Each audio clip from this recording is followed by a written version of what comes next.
बीच बड़ी खबर आपको बता दें, अतीक अहमद के बेटे जो कि उमेश पाल हत्याकांड में मुख्य आरोपी के तौर पर सामने आ रहा था, उसका इनकाउंटर हो गया है। ये बड़ी खबर इस पूरे मामले में इस वक्त आ रही है। आपको बता दें कि अतीक अहमद के बेटे असद का एनकाउंटर हो गया है।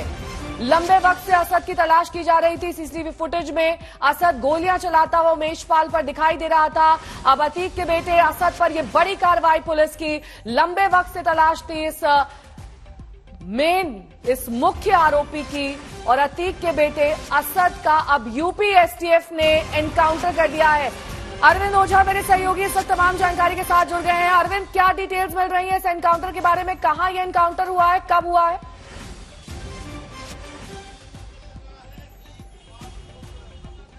बहुत बड़ी खबर मैं आपको बता रहा हूं। खबर यह है आज तक पर सबसे पहले कि जो अतीक का बेटा है असद और जो दूसरा शूटर था गुलाम, उसको झांसी में यूपी एसटीएफ ने मार गिराया है। ये अपने आप में बड़ी खबर है क्योंकि उमेश पाल हत्याकांड में दोनों ही फरार चल रहे थे। दिल्ली में लोकेशन मिली थी, अजमेर में लोकेशन मिली थी। उसके बाद से ही लगातार यूपी एसटीएफ की कई टीमें उसका पीछा कर रही थी। लेकिन अभी अभी जो जानकारी आई है उसके मुताबिक झांसी में लोकेट किया गया था और पुलिस ने उनको घेरा। उसी दौरान दोनों तरफ से फायरिंग हुई है, जिसमें जो जानकारी मिली है कि असद और गुलाम दोनों को एनकाउंटर में मार गिराया यूपी एसटीएफ ने। तो अपने आप में बड़ी खबर है। जिस तरह से पहले भी ये कयास लगाए जा रहे थे, उमेश पाल हत्याकांड में असद का सीसीटीवी फुटेज भी सामने आया था जिसमें वो गोलियां चलाता हुआ दिख रहा था, जबकि दूसरा जो शूटर था गुलाम, वो भी गोलियां चलाता हुआ दिखाई दिया था। तो अब तक की सबसे बड़ी खबर है, झांसी, उत्तर प्रदेश के झांसी में यूपी एसटीएफ ने अतीक अहमद के बेटे असद और जो दूसरा शूटर था गुलाम,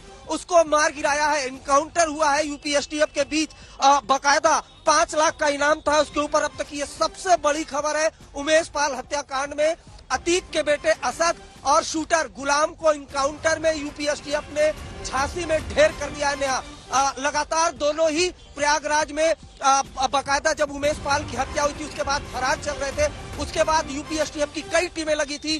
पहले दिल्ली में लोकेट किया गया था, वहां से वो फरार हो गया था और आज ही सुबह आज तक ने बताया था कि जब वो फरार चल रहा था दिल्ली में तो उनके पास हथियार भी मौजूद थे। और जब झांसी में घेरा गया तो एसटीएफ की सूत्र बता रहे हैं कि दोनों तरफ से फायरिंग हुई। असद की तरफ से फायरिंग हुई, गुलाम की तरफ से फायरिंग हुई और उसके बाद यूपी एसटीएफ ने घेरा और दोनों तरफ से जवाबी कार्रवाई हुई। यूपी एसटीएफ ने जवाबी कार्रवाई की, जिसमें जो असद और गुलाम, जिस पर 5 लाख रुपए का यूपी एसटीएफ ने इनाम रखा था यूपी पुलिस ने, उन दोनों को झांसी में मार गिराया गया है और सोफिस्टिकेटेड वेपन वो भी रिकवर किए गए हैं। क्योंकि आज तक ने आपको बता दूं, सुबह ही ये खबर बताई थी कि जब दिल्ली में असद और गुलाम मौजूद थे तो उनके पास हथियार मौजूद थे